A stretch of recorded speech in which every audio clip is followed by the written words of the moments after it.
Hello, friends, and welcome back to Malicious Compliance Stories.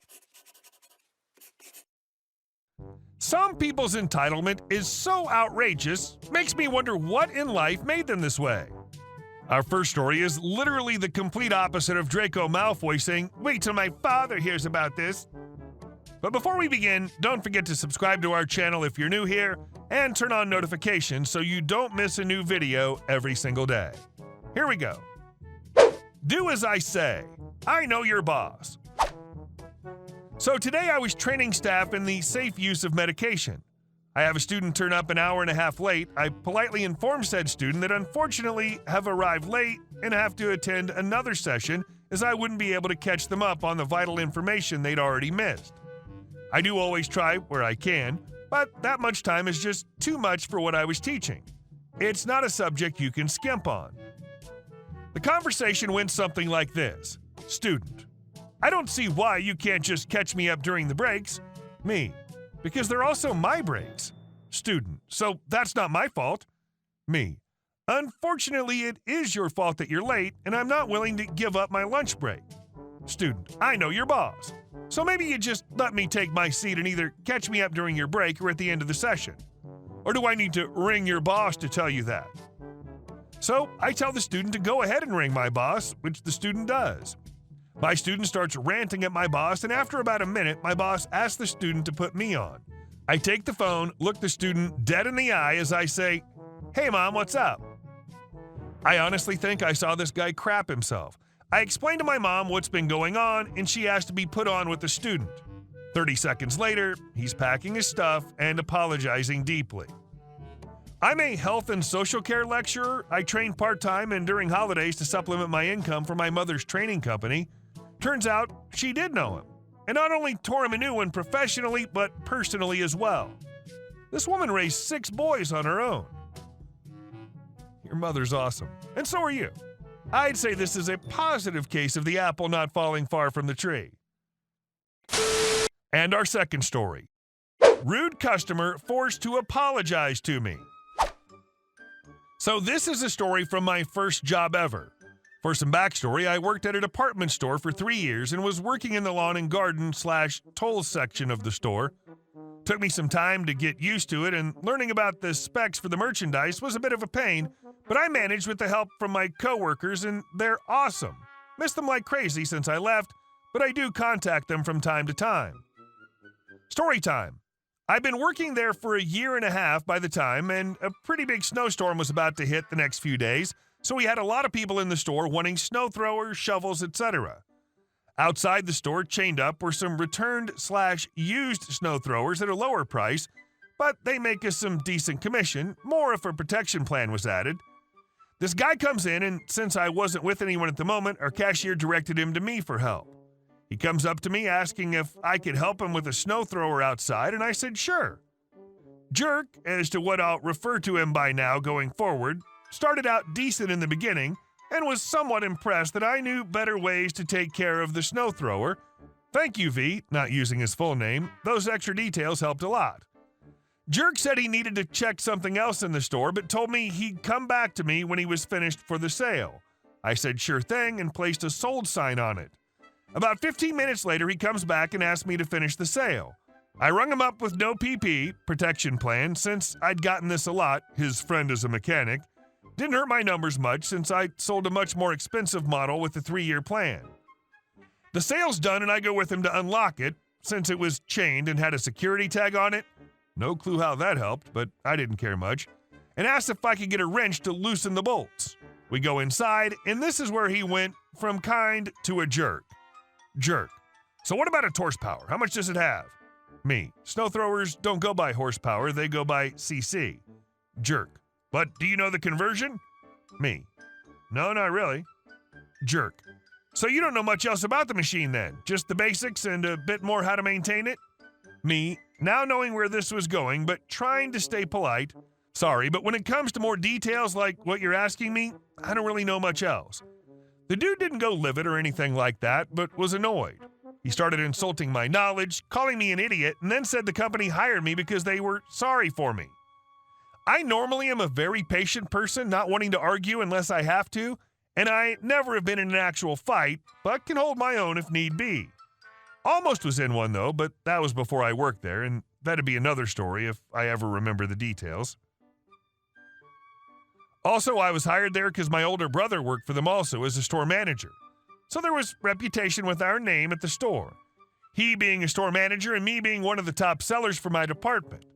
The manager who hired me didn't know we were brothers until he saw our last name, and this was after he said I was hired. Anyway, I was done with this guy, and I told him also. I went back inside with him demanding the wrench to loosen the bolts, but I told him no and tossed it back in our toolbox. He was annoyed and demanded a manager, which the cashier called to get him to shut up and out of the store. Another coworker went with the wrench and loosened it for him. About 5 minutes later, my managers came to the front of the store and asked Jerk what was wrong, and he told them. However, my coworkers heard the insults and told the managers what he said. They called me over the PA system as I was away from the checkout and away from him. I went over, and this is what I came back to. Manager 1, you need to apologize to my associate right now. How dare you insult him while he's been nothing but kind and patient to you? We won't take kindly to customers being rude to them. Jerk, somewhat halfway. Sorry. Me. Apology accepted. Manager 2, good. Now you may leave. We're done dealing with you. The guy left shaking his head, and I thought he was muttering something to himself, but I didn't care anymore.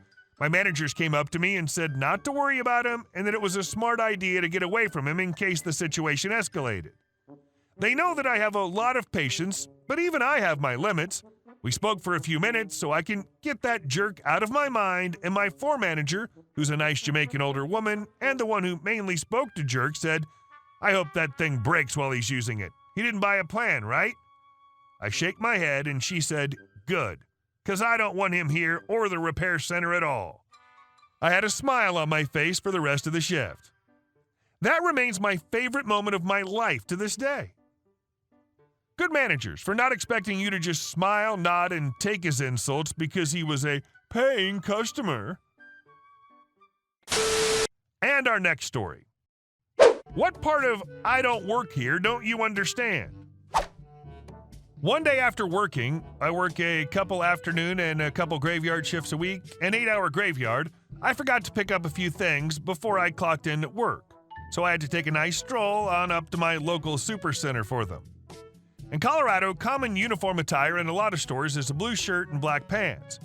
After I'd picked up what I needed, I decided to go browse the electronics section for fun when a guy dressed in common female attire walks up to me and asks in a falsetto voice where the beauty products were. I said I had no idea and suggested the person find someone who actually worked there to help them out.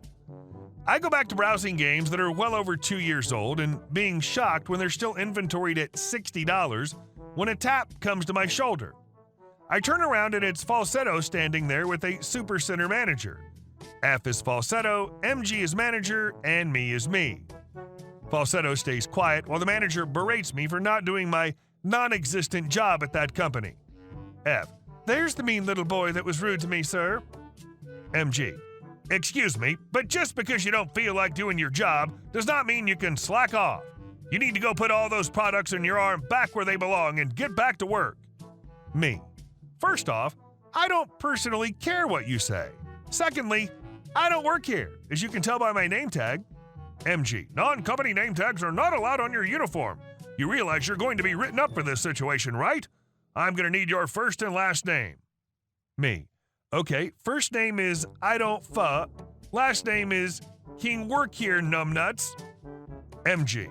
Language like that is not tolerated in this work environment. Your termination will be processed quickly. I wouldn't bother showing up here for any more shifts if I were you. I said that was fine with me and did whatever anyone would do after getting off of work from their own retail job who did not want to deal with this crap would do. I called for the manager that I was on good terms with, being she was a regular at my own store to our location. When she shows up, there's a greeting, then me explaining to her the situation. Next thing I know, she's yelling at the manager and talking about his write-up, and I'm just walking away with the straightest face I can muster. Honestly, I wish blue shirt, black pants wasn't a common uniform theme in this state. It'd make it so much easier on everyone. And our last story. The boss doesn't care about my health? Pays $120,000. I was working for a number of years in a tech company, always deemed a top performer. During the pandemic, we were all working from home.